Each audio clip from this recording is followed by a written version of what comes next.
You put a lot of time and effort into a book, and I want it to stand for something. But to me, success would be if I changed someone's point of view. My guest today is Susan M. Stevens, a novelist, but she's more than a novelist. She's a chronicler of our age's emotional and ethical ruptures. A survivor of a shattered pelvis and ovarian cancer, her fiction began as a lifeline and became a force for social clarity. Can you run us through how your approach to storytelling and the themes you explore were affected or influenced by your personal events? I kind of always wanted to write about issues. It's just the way I am. But the injuries and the disease gave me the window to jump in. How did you ensure authenticity in the creation of these characters? And how did you balance these themes into the narrative? I'm not just a story here. I'm trying to present a real slice of life. And so it was so important to be authentic. And the answer is sensitivity readers. I was really fortunate to have an incredible bunch of people help me out.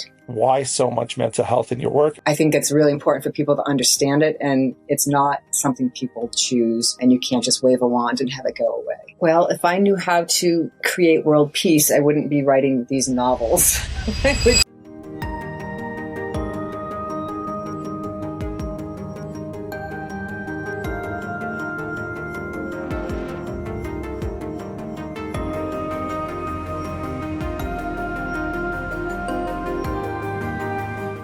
Welcome to Compassiviste Dialogues. I'm your host, Ali Horiat. My goal in this program is to educate our audience about various global issues and how we can help.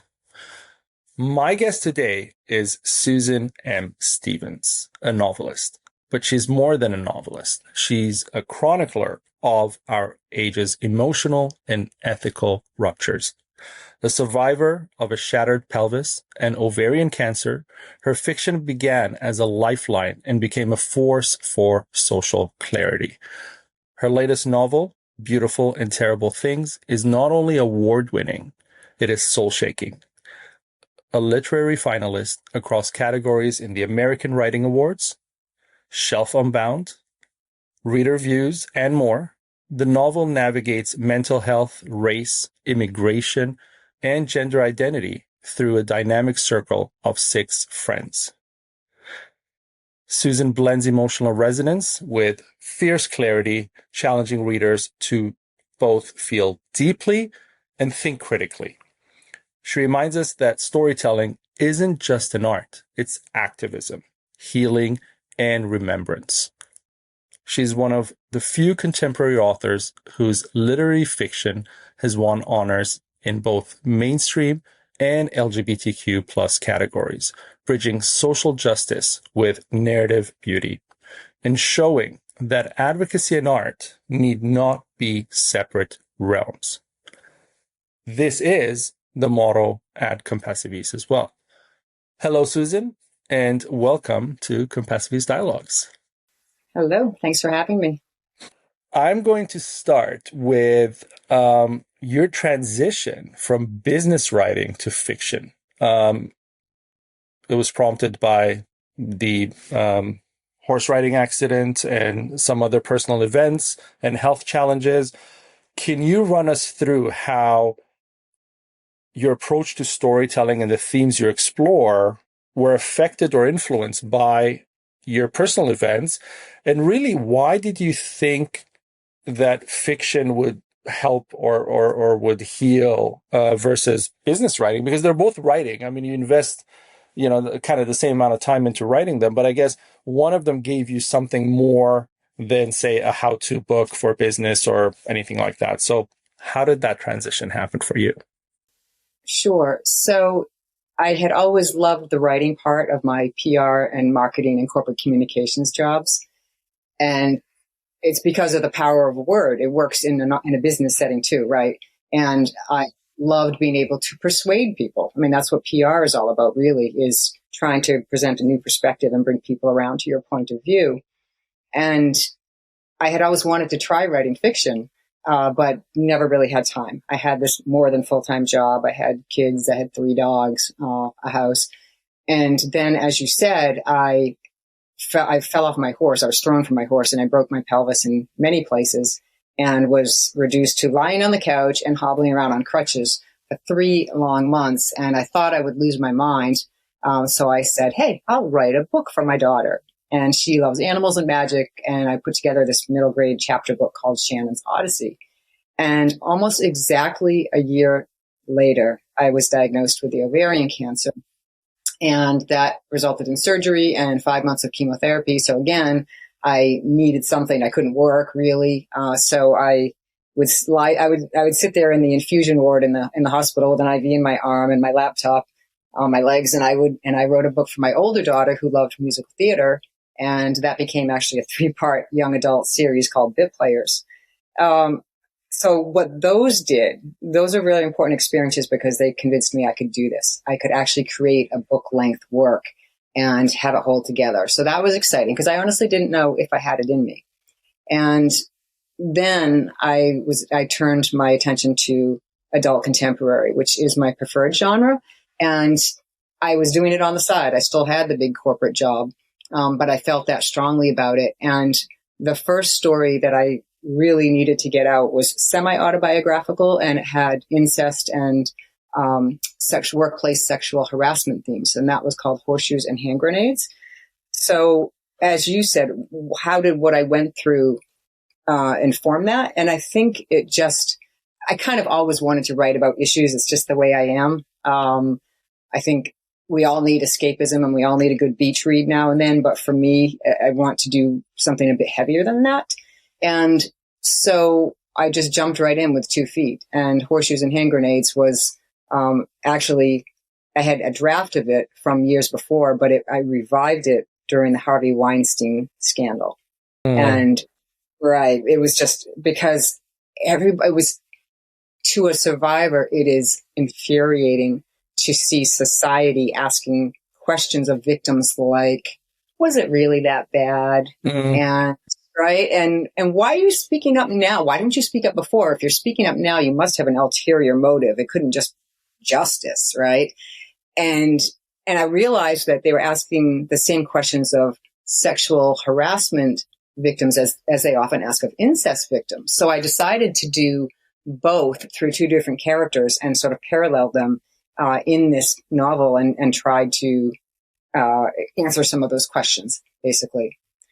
So then I just moved on to, the things that I want to talk about, the issues that I want to learn about and that I would love to see fixed in the world. So I think I answered your question about how those experiences informed me. I think I was headed that way anyway, to answer your question, but the injuries and the disease gave me the window to jump in.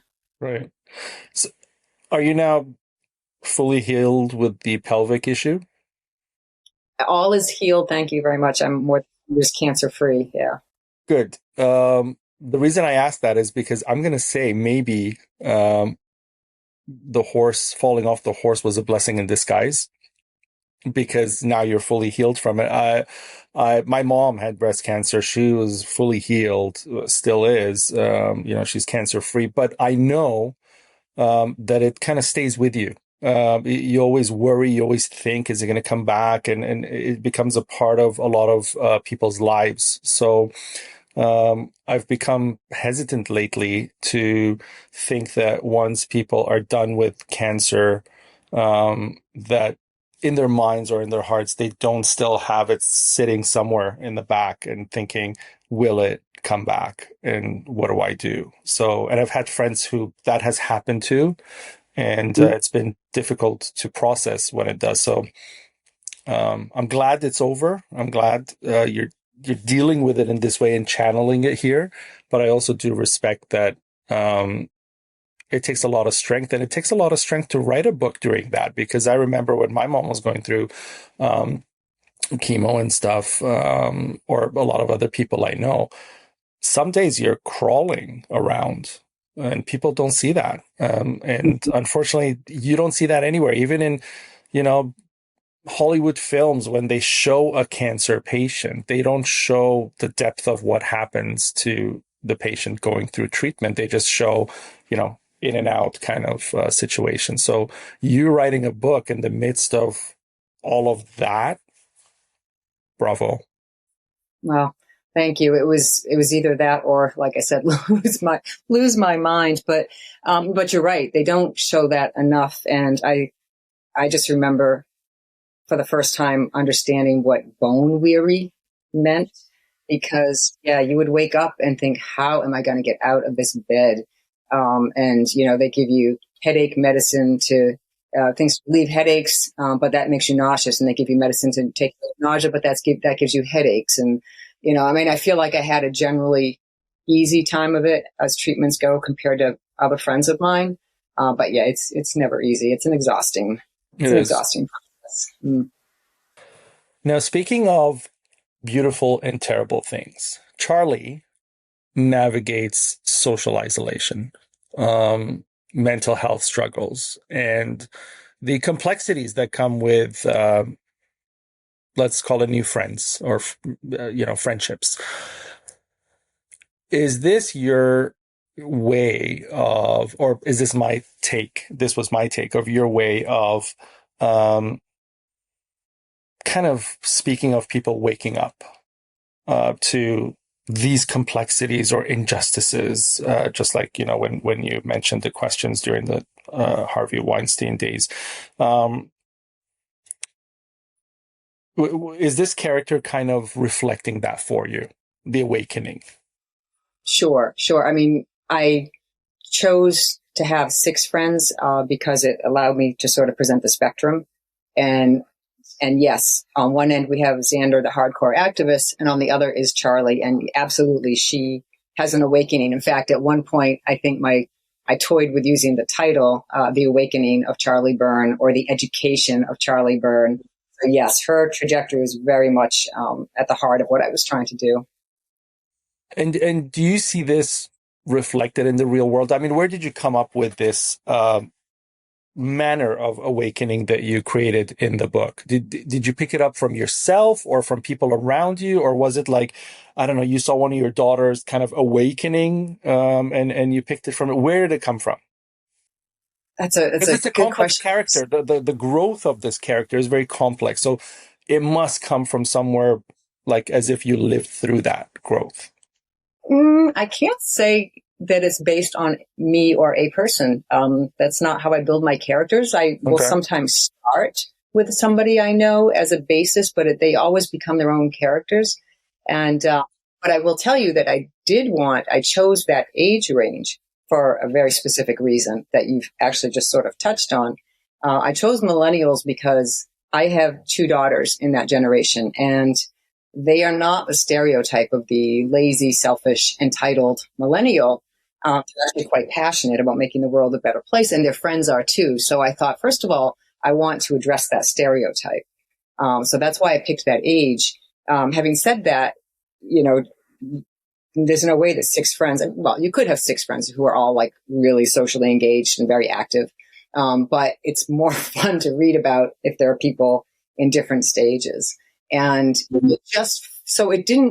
so Charlie's character was not designed around her level of activism or lack thereof. Her character was designed around a woman who has struggled with past trauma. And because of that, this is how she engages with the world in terms of social engagement. So that kind of grew out of her character, if that makes sense. Yeah. And speaking of what you just said about addressing stereotypes, so your cast is diverse, ethnicities, identities, and lived experiences. I mean, everybody's bringing something to the table that's different and unique. So when you're developing, or let's say crafting these characters, how did you ensure authenticity in the creation of these characters, and how did you balance these themes into the narrative? Because again, each of these, when we read as readers, when we read your book, and we think of any of the characters, we think, oh, I'm going to put this character in this box, essentially. So how did you kind of manage that in creating your characters? Well, I bit off a lot, that's for sure. Having this diverse a cast, as you say, there are Black characters, white characters, Filipino American, Colombian American, various genders and sexual identities. And so, yes, I knew I was biting off a lot, and I was extremely concerned about being authentic because otherwise, why write? I'm not just story here. I'm trying to present a real slice of life. And so it was so important to be authentic. And yet here I am, cis, straight, white, female. Yes. It's like, how do I do this? Right. And the answer is sensitivity readers. I was really fortunate to have an incredible bunch of people help me out, in terms of developing the story and reading it from all of those, almost all those things I mentioned, Black mothers who could say that, yes, this is how I felt as a mother. Or, you got that wrong. And people, both therapists as well as people who deal with mental health issues personally. Immigration, I had, Robert Irwin, who runs the, deportation project at University of California in Davis. He read it for authenticity, and a wonderful immigration lawyer. She's retired now, but Susan Mills, had represented, I think thousands of asylum cases. And so she read that part for me and influenced that and informed all the stuff I had to do with immigration. So those people were a huge asset. I never could have done it without them. They informed the story. I changed things because of their input, and they made it much better. And speaking of these themes, when did you actually write the book? Like date and year, when did you write the book? Yeah, I had to go back and check because as I was reviewing some of my notes on some of my research that I did, I realized it was 2020. And what's interesting is, I don't know if this is where you're going with it, yes, but it is. Yeah. So some of the comments I had from Susan Mills, the immigration attorney, were kind of mind blowing now because there's a scene in which there's ICE raids a corporation. I didn't want to give it away, but I'm thinking, like, how did you? It's kind of like predicting the stock market, 6 months in advance. And I'm thinking, please tell me you saw into the future or you're clairvoyant. Like, what's going on there? Well, there were two aspects of the whole immigration plot line that had this very interesting.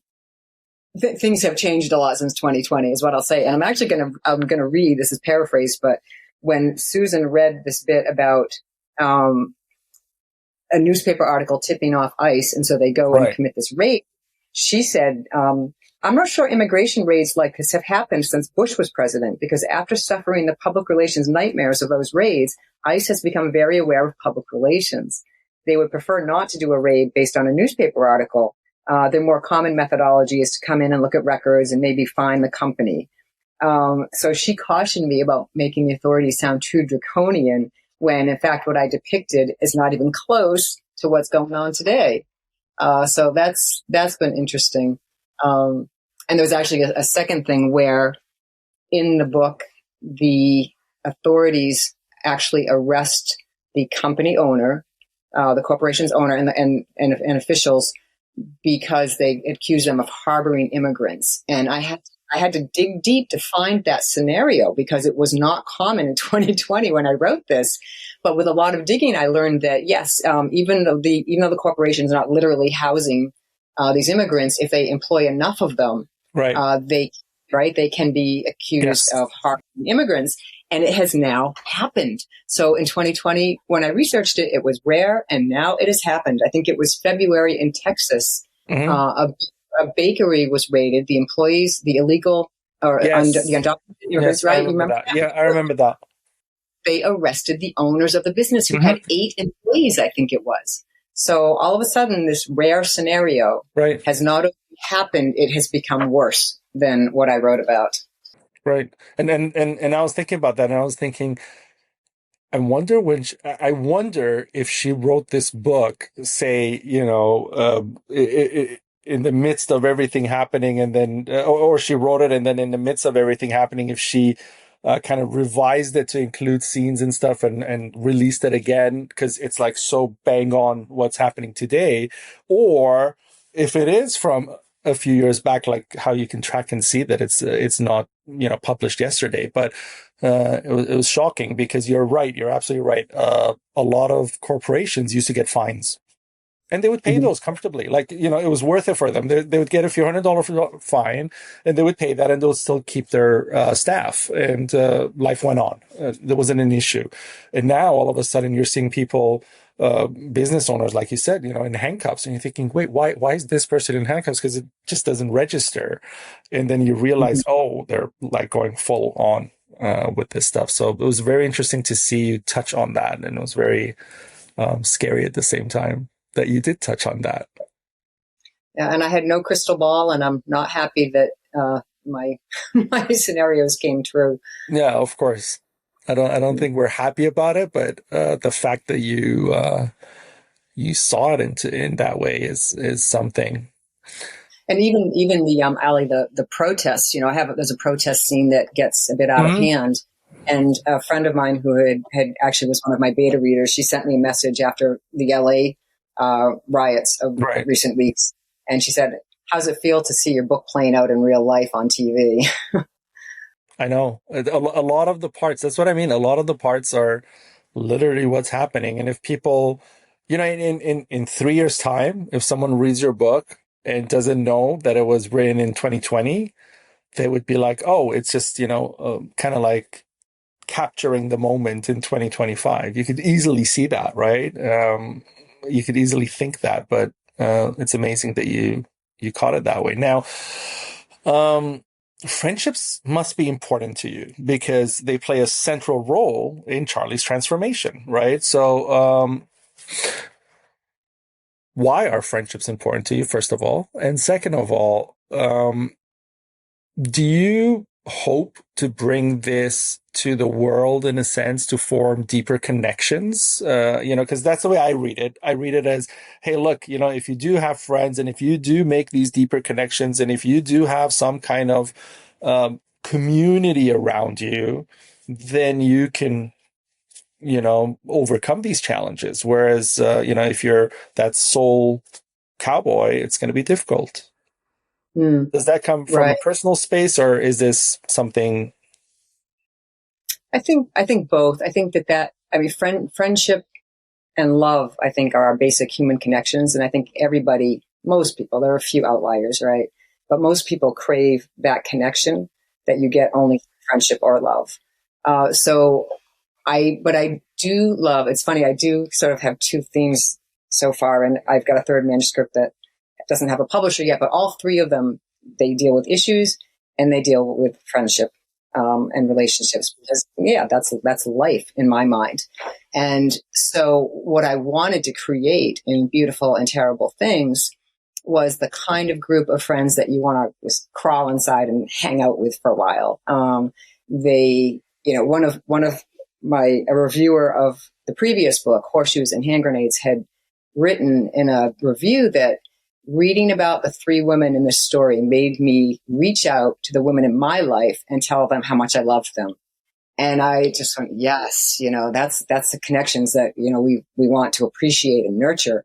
And so with Beautiful and Terrible Things, I took it to the next level and have the 6 friends. And I really did go into it wanting to create a circle of friends. I thought of, pop culture references. So, The Big Bang Theory and New Girl for, newer sitcoms for the older crowd, the TV show Friends, or for really older people in my generation, the movie The Big Chill. I mean, for me personally, I think for a lot of people, right, those were all circles of friends that you're like, I want to be in that group. So that's really what I was trying to accomplish with the friendship thing. And then to show all the vagaries and complications in friendships, how there can be betrayals and there can be, you can prop some. And, the tagline on the book, I feel, is really true, which is that friendship, it can validate lives, it can also destroy lives, and it can save lives. So. Very deep. Very true, though. And I want to go into the Wallace House of Pain. Okay. You won awards for that. And that is where Beautiful and Terrible Things evolved from. Am I right? Not quite. Not quite? Okay. Tell me how these two are connected. And let's start there. Tell me that, and then we'll continue into the next parts. Okay. Because I'm interested in that. Alrighty. So when I first wrote Beautiful and Terrible Things, as you know, 6 friends, and every single one of them had a story arc. And Xander's was his sexuality. And I also dug more deeply into gender and sexual orientation, as well as the immigration and racism that stayed in the book. And the first draft was twice as long. It was 200,000 words. And I knew no one would ever publish that. You know, unless you're Stephen King, you don't get away with that. So I had to start cutting, and I had to, some of the plots were intertwined, some of the themes, and some weren't. So that's how I just made the decision what to cut.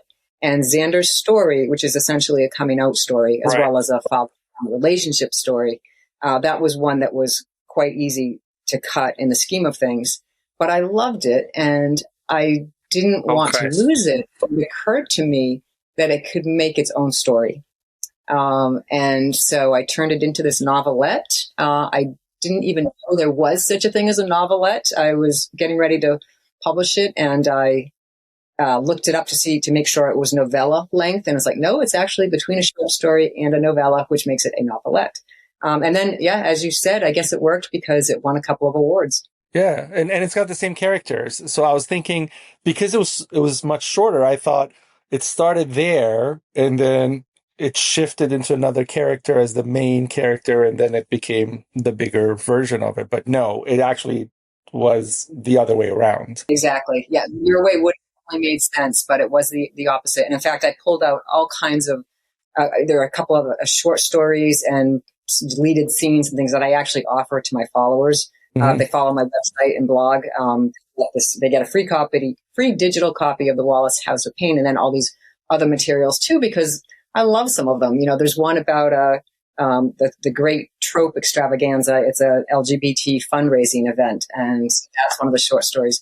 There's a very important immigration story that is short story length that had to be cut, and so that's available too. So it's, if nothing else, it's a way for me, the author, to not kill all my babies.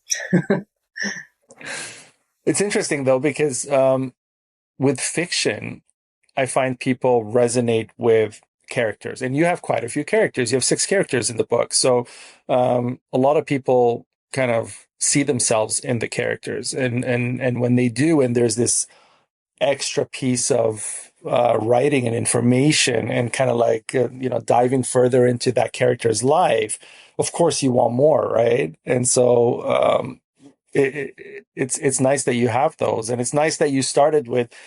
You should always do that. Start with 200,000 to 300,000 words, and then cut it down, and have these little tangents on the side for people to get into, because they're pretty interesting. I got to tell you. Well, thank you. And I'll tell you a quick funny story about that, because I was at an event at an outdoor festival thing with the books, and this young person came up to me and said, I don't really read that much, but these do look interesting, so let me just buy the short one. So they bought Wallace House of Pain, went away.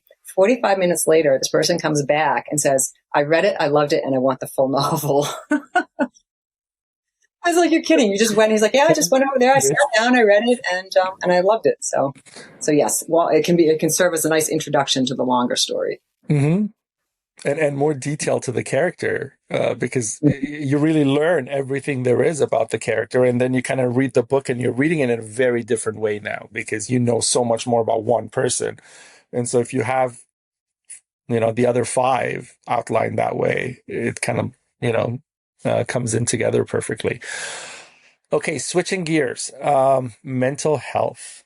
I haven't read all your work. I'm not going to lie and pretend I did, but I notice, browsing through some and reading some, that there's a lot of mental health stuff in your books and in your writing in general. Where does this also come from? And how hard is it to write about this and to kind of understand the sensitivities, not just to the issue you're writing about, but also to the readers and the way they will judge, perhaps, or read the work and misunderstand or do understand, and all those issues that come about it. Because there's a lot of fear today in saying the wrong thing. And you don't want to be that person whose book becomes famous for saying the wrong thing. So let's discuss both. First, why so much mental health in your work? And then let's go into that fear aspect. Okay. So why so much mental health?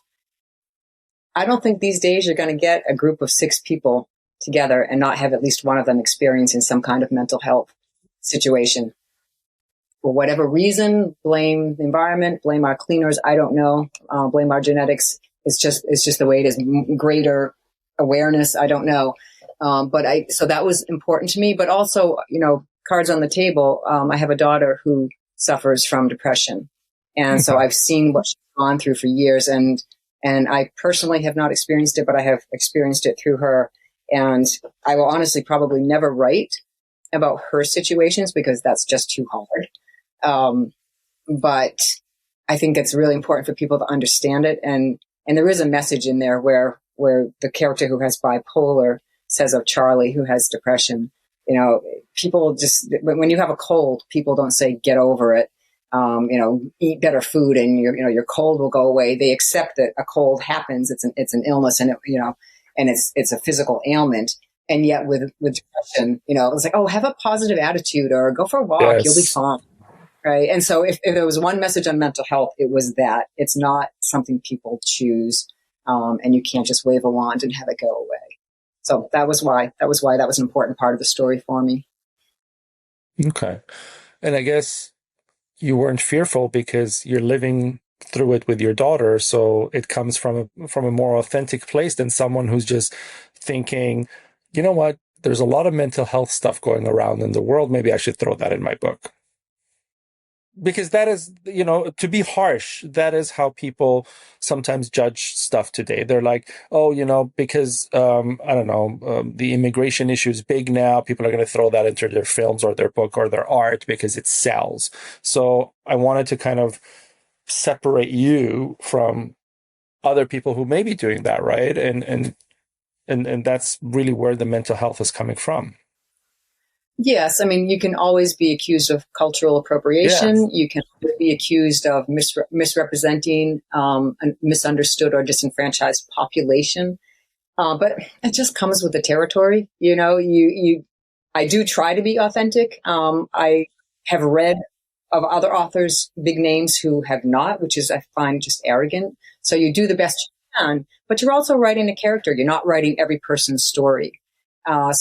Right. There's always the risk that someone's going to say that's not at all accurate or authentic based on what I lived through. It's like, well, with all due respect, it's not that's your story. Lived experience, right? Yeah. Right. Yeah. At the same time, you try to have these themes or these key points that will resonate, right? That are maybe universal to the situation. But also, I think I'm also careful about this topic because I'll give you an example. I did my political science master's. The day school started was September 11. Okay, that was the first day of school. I'm in this classroom. I'm the only Middle Eastern background person. Everybody else there is there's a couple of Latin people. The rest are all North American and European. And everybody is white. And when class begins, it was right, at the time of class. 9 a.m. in the morning, Eastern time, right at that time. And we just switched the TVs on and everybody's like, oh my God. And this was way before social media or anything. So really CNN was, the go-to kind of to see what's going on. 10 minutes into that, the professor looks at me and says, why would Arabs do that? As if I also participated in the act, right? And you can see inside the minds of these people because you have a common background. Because we hold the same passport, right? And so, and I was young, I wasn't as fearless as or courageous as I am today. I wasn't going to stand my ground. I was still young. I started university when I was only 16. And so I graduated from my first degree at 19. I'm here in my master's at 20.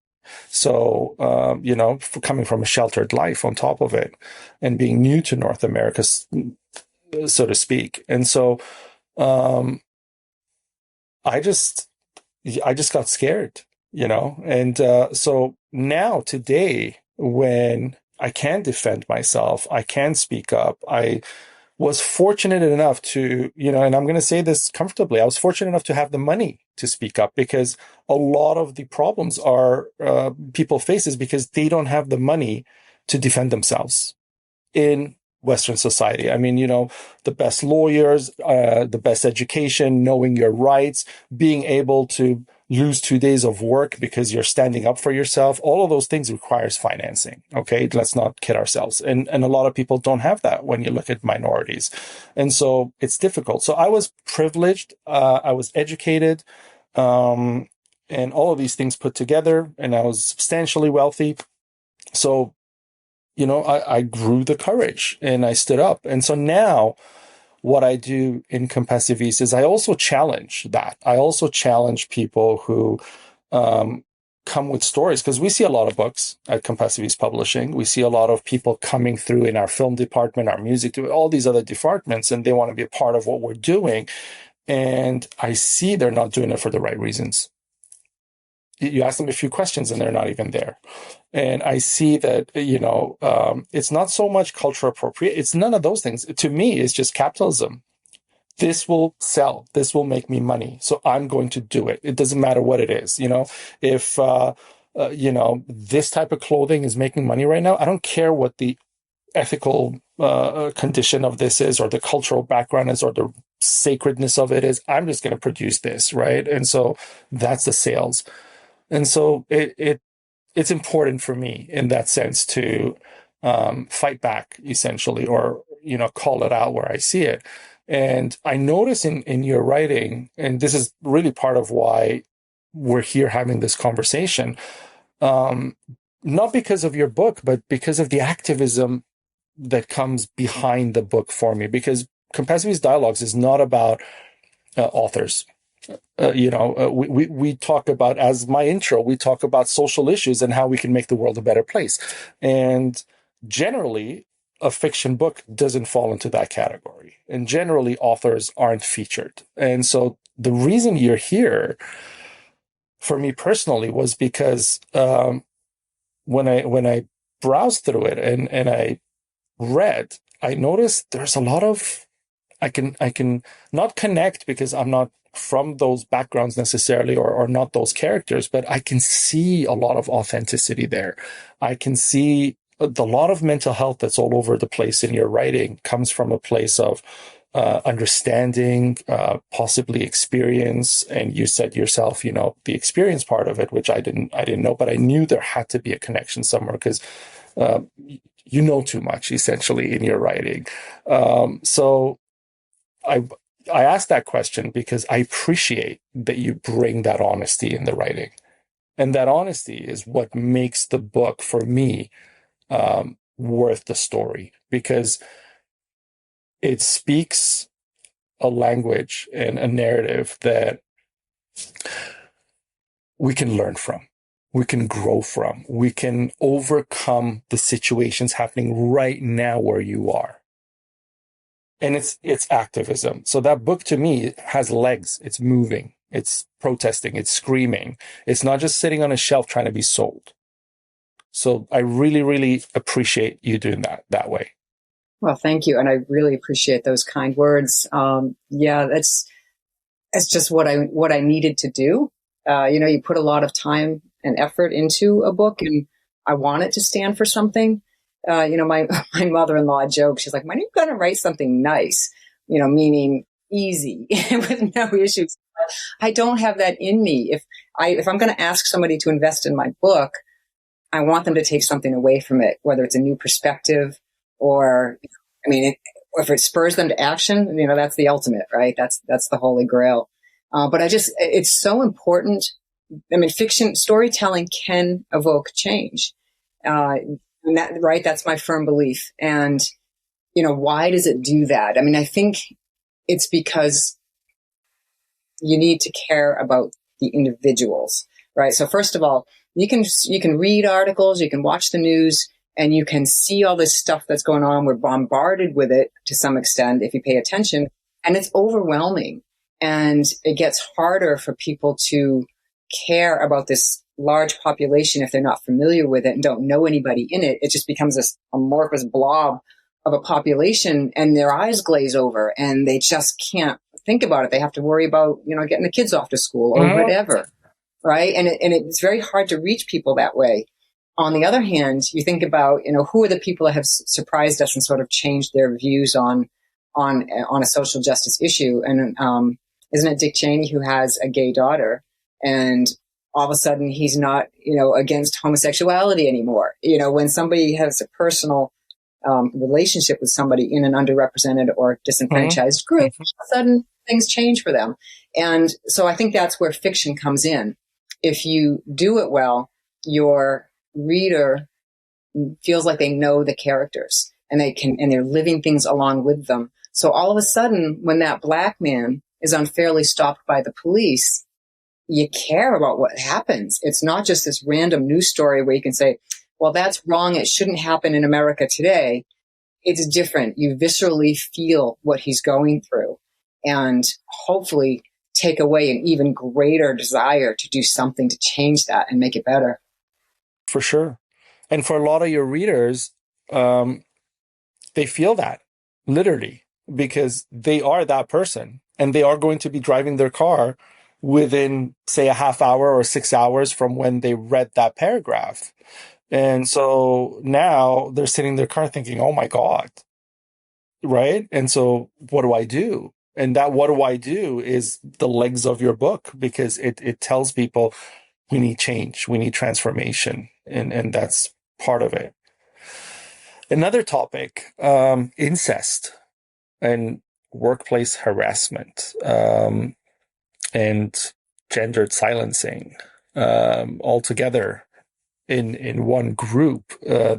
This is part of your writing as well. Where does this come from?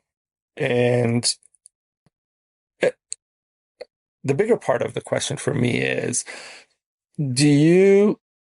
because you said this in the beginning when we started talking, you said, some fiction is refuge, escapism, and whatnot. Is this escapism for you in terms of raising these topics in a way that is fiction, or is it transformational in the way that, hey, we need to stop, we need to acknowledge, and we need to do something about this, even if it doesn't relate to you or it doesn't touch on your life in any way? Well, the incest story, Horseshoes and Hand Grenades, as I said, is semi-autobiographical. So that's what prompted it. It's only semi because my story wasn't dramatic enough to justify a novel. And then, of course, I brought in the whole workplace harassment themes, which I'm amazed to say, having had many jobs in many different types of companies over the years, I've never actually experienced. So that book, it was I don't know if transformational is might be too strong, but it was definitely healing. It was healing though, for me to write that. That was important to me. There was a family angle to it, and that comes with issues. But it was also healing to have one of my brothers say, it's your story to tell, go for it.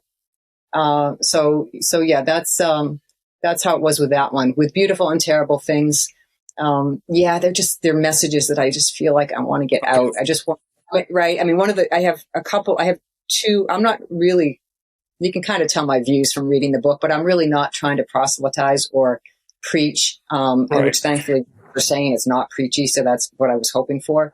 But I do have a couple of messages related to social justice that I hope come through. And the first one is just to remember that there are always real people behind the statistics. Yes. Right? So take immigration, very complex issue. Some things are just right and wrong. Racism, please tell me there's no one in America who can justify there's anything good about it, right? That's cut and dry, or should be. But immigration is very complex. It is, how many people should a country allow in, and how do you manage that? I mean, there aren't as easy answers on that, but there are always real people, and it's not just immigration. And like you said, I wrote this almost 5 years ago, when immigration wasn't as in the news, and even then, I just felt like let's just not forget that they're people, and so whatever your view is, wherever you come down on the issue. Can we please just treat people as human beings with some modicum of respect? And you know what? Full disclosure, I'm not on the side of immigration and allowing, people to just flee and move and reside where they want and all that because of many issues. But like you said, we can differ in our views. Right? Something like racism, something like rape, there's no way about it. It's no, those things we don't do. Simple. Nobody should have those views or accept them or even think there is a potential for why something like this happened. I remember probably decades ago, a police officer in a rape case said, well, if she wasn't dressed like that, and just chaos after that, obviously.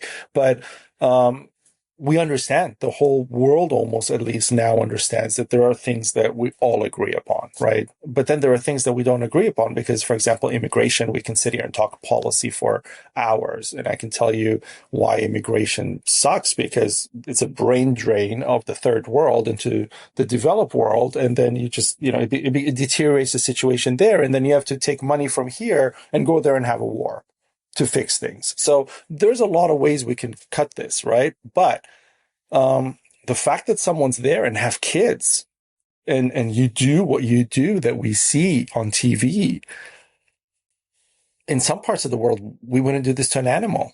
So exactly. Yes, I'm with you 100%. The way that it's being handled is awful, but should it be addressed? Yes. Otherwise, you'll have 350 million Americans or people living in the United States, and then you'll have another 30 million people who are there who nobody knows about. And when you personally become part of the statistics of something happens to one of your family members and they can't find anybody because the person doesn't even exist, literally, then you start worrying about immigration, right? So it shifts, but I totally agree with you. It's in many parts of the world, we're approaching the fixing of the issue in horrendous ways. So right. Well, and for what it's worth, now real life is driving home to people that there are real individuals behind this, because it's no longer an anonymous person. Yes. Being defined. Now it's my granddaughter's daycare provider, right. Or it's really nice shop owner down the street, right.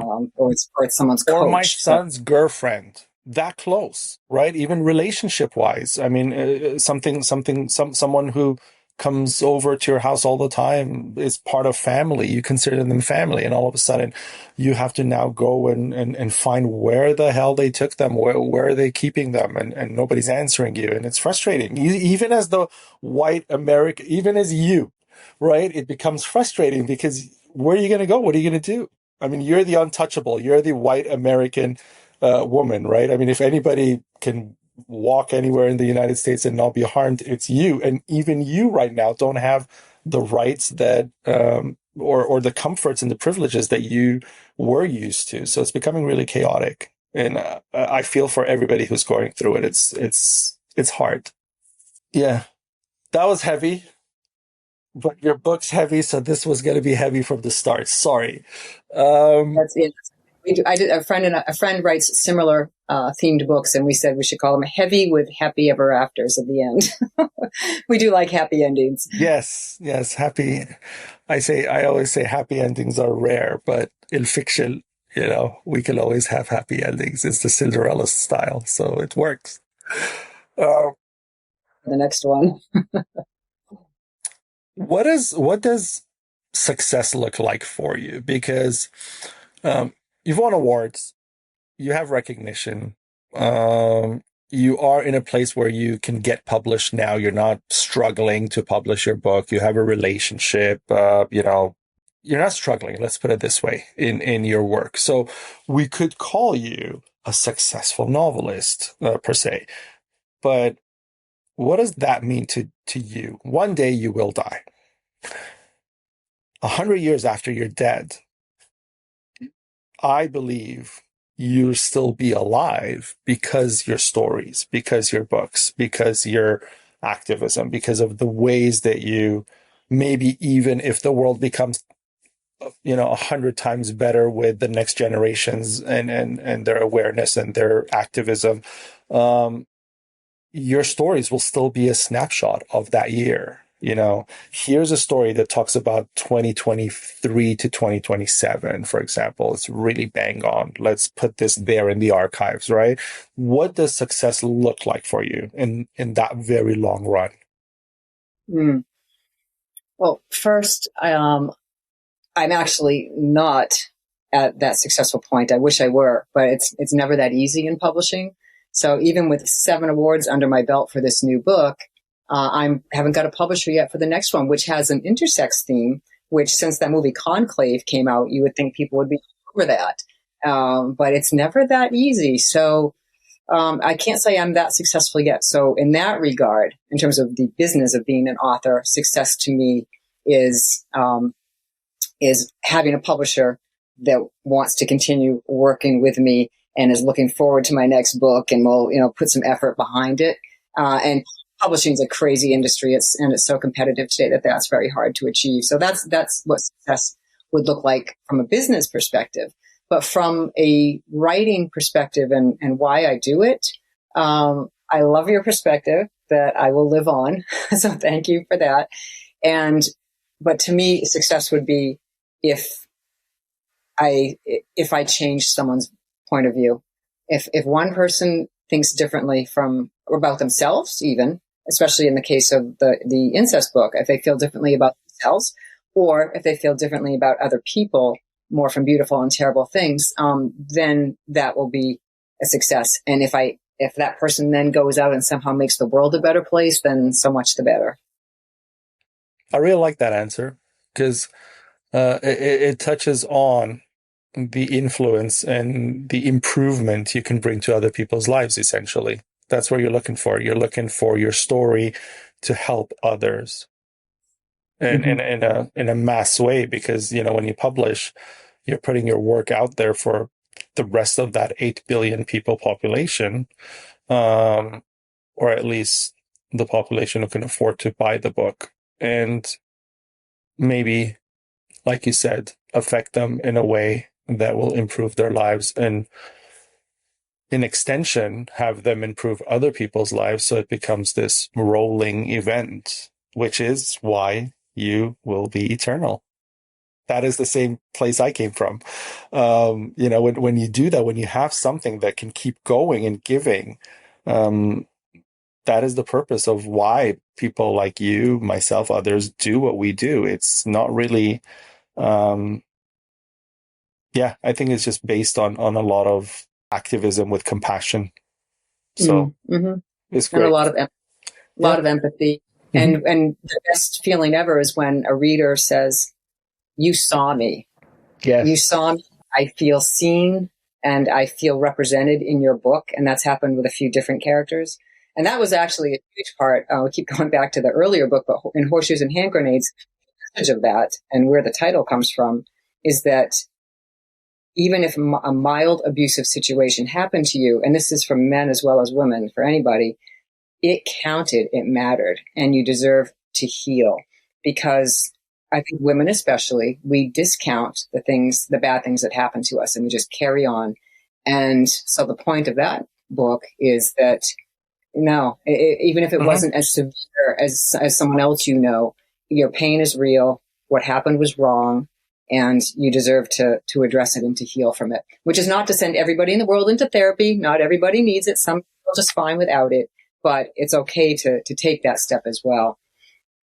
And to acknowledge it. I like what you said in the beginning, because I know someone who had been through rape, essentially, for lack of a better term. But they kind of put it somewhere deep inside, and they said it happens. We're women. Just like what you said, it happens. We're women. These are things that happen, and it took such a long time for me to help her find the courage to speak of it, heal, seek, and find where it went inside her, and to bring that out, and to kind of understand that it's not, and to understand that it's just you can't. You can't be at that place, because I think it's very archaic when we allow ourselves to feel like it happens because we are such or other. And of all minorities, I have friends in the LGBTQ community, and once in a blue moon, you hear a story of somebody, even men, getting pushed or, something, even if it's very mild, and only because they were holding a rainbow flag or wearing something about pride or something. And, somebody just like pushed them or shouldered them as they were crossing the street or something. And you think they're okay with it, because I saw this happen once, and I was like, hey, wait, hold on. And I confronted the person, right? And the person who was with me was just like, I'll let it be. It happens all the time. I was like, what do you mean it happens all the time? No, it can't happen all the time. And you're right. They just accept it. And that's part of the problem for me too. Let me ask you a happy question. We're going to imagine you are suddenly the most powerful person on earth, but not in dominance, okay? In moral authority and influence, essentially. What is the first thing you would do to ignite a global shift towards social harmony, towards where your books go, essentially, at the end? Well, if I knew how to create world peace, I wouldn't be writing these novels. No, but you could have the idea. This is why this question's beautiful, because a lot of times the ideas come from people who don't have the ability to implement them, but have the ability to create them. So think back to Karl Marx. He could have never changed capitalism, but he wrote about it, and he said, look, these are the problems.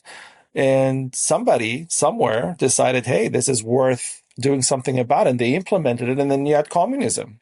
So as an example, right? I mean, this huge thing happened from somebody who had absolutely no ability ever to implement that themselves. So there was never going to be a time where Karl Marx would have, sat on a ship, headed to Russia, landed there, and like Gandhi, transformed a whole nation.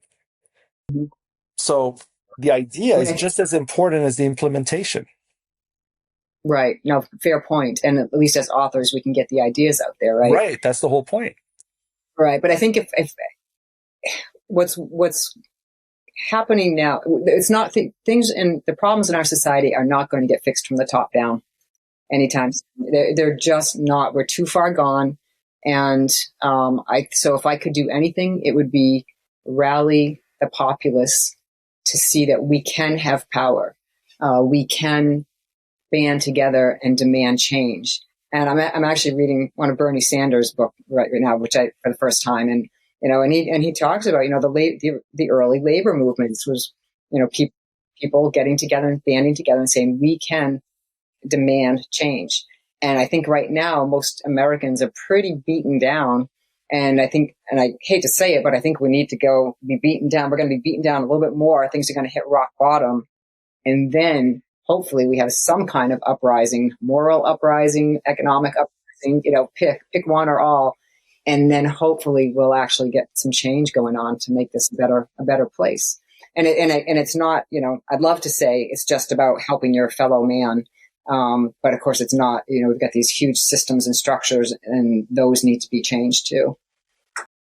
Now, speaking of movements and community and banding together and all of that, I love that idea. And essentially Compassiviste was built on that idea of bringing people together so we can collectively make a difference, right? However, every time, and I love my history, every time I look into history, I find the larger transformations, the larger evolutions, social evolutions and social transformations have come from external support or a force beyond the space. So if you want to speak about this religiously or even take this as a fable, Moses and Egypt, the Israelites never stood up, or even though they overwhelmingly were more than the pharaohs. You go to slavery in the United States, and there were more slaves than there were slave owners in the South, and they never rose until the war happened between the North and the South. And you look at the British Empire in India, and all of these people didn't rise until somebody came from the UK, rode a ship and came across and said, "Hey, people, we need to take our country back." You look at South Africa, and all these spaces required these external forces, and then you have these powerful movements like Martin Luther King that was internal, right? And it was not too far ago. I mean, we're talking one generation ago, and they make a lot of change. So when you speak of community, when you speak of collective, when you speak of bringing people together, and when you speak of, I think where you come from when you speak of it's going to get a lot worse before it gets better is because you are noticing the complacency of people. You're noticing that people are thinking, as long as I get my kids to school fine and I bring them back home and I get my paycheck and I can pay rent and whatever else, I'll suffer, because those are the minimum basics that I need in my life. I cannot lose those, and I cannot fight and risk those. But then when they get in a position that those are risked and those are lost, that's when they'll say, "I have nothing to live for. I'm going to fight now." And so it becomes that desperation moment. However, in those desperation moments, we kind of don't reach our best power because we're acting out of desperation. It's now that we have the power. So you mentioned Bernie Sanders, there are people in the world right now who have been calling for this, but people just don't respond because they still have a little bit of that capitalist dream in them that says, you know what, if I just write this out and I close this one extra deal or something, my life will change. I don't have to worry about this because I'll be, in the Hamptons, and I don't need to deal with it. So that individual mentality still rolls on, especially in the US, especially in Europe. So I want to ask you, based on your answer, that you believe the collective should rise and come together. If you had the power, how would you do it? Because it's easy to say, let's all come together, but okay, how? Yeah, it's a great question, and you raised so many good points in that. Because you're asking really, how do you galvanize an entire population? And a combination of things, right? I mean, I do have a communications background, and it's never one thing.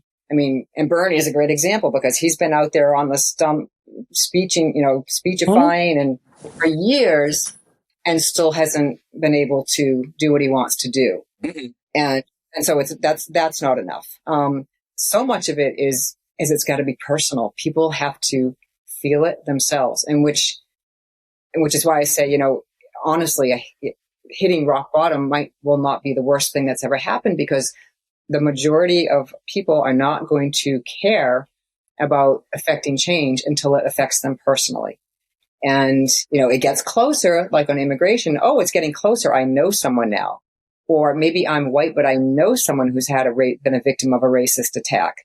And it's getting closer. But it's like when you lose your health care or your job goes away for whatever reason, and the economy tanks and you can't afford to pay your bills, until people are personally affected, it can be very hard to get them motivated. So and I guess in a perfect world, maybe what you're asking is how do you do it before that point, right? How do you take Yes, advantage because you don't want to get to a dystopian or apocalyptic world where instead of fixing things, people fight each other, and then Texas and California become two separate countries because you notice the difference in the public in those spaces where there is no longer that American sentiment of unity, but there is a state sentiment, or there's we're Californians, we don't do that, or we're Texans, we do that.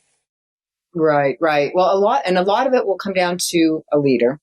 Um, and again, because I've worked in corporate settings as a communications person, I've dealt quite a bit with leadership, and people want to follow a strong leader. Witness our current president, if nothing else, he's a strong personality, Yes. and half the country is very led by him. But that's even that, again, it's one piece of the puzzle. Even that is not enough. You need a leader who will galvanize people, who will motivate them. Bernie had a lot of the right content, but maybe he's not the right packaging. I don't know. I haven't studied, why he hasn't succeeded. But even then, it's not going to be just a leader. For a lot of people, it's a leader, but then to actually make it work, you need layers and layers of people with the same mindset to get things done. So, yeah, I mean, what's it going to take? And how would I approach it?